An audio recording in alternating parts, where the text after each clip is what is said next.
নমস্কার বন্ধুরা, শুভ দুপুর। তো আশা করি আপনারা সকলেই ভালো আছেন এবং সুস্থ আছেন। তো প্রত্যেক দিনের মতন আজ দুপুরের রান্নাবান্নাগুলোও একটু আপনাদের সঙ্গে শেয়ার করি। তো এখানে করেছি মুগের ডাল,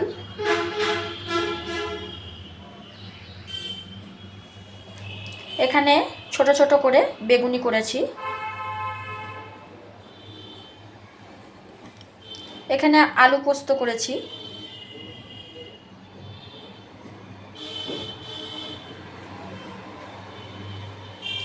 আর এখানে বিভিন্ন রকমের সবজি দিয়ে একটা তরকারি করেছি। এর মধ্যে সব ধরনেরই সবজি আছে, আলাদাভাবে আর কিছু বললাম না যে কি কি এর মধ্যে দিয়েছি। আর সবশেষে এখানে আছে ফুলকপি দিয়ে মটরশুঁটি দিয়ে আলু দিয়ে গা মাখা রসা, ফুলকপি আলু মটরশুঁটির রসা।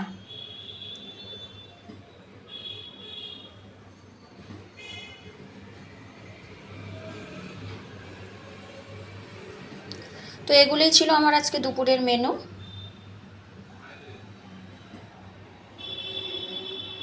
তো রান্নাগুলো কেমন হয়েছে বন্ধুরা, সকলেই কিন্তু কমেন্ট করে আমায় জানাবেন। সবাই ভালো থাকবেন, সুস্থ থাকবেন। ধন্যবাদ।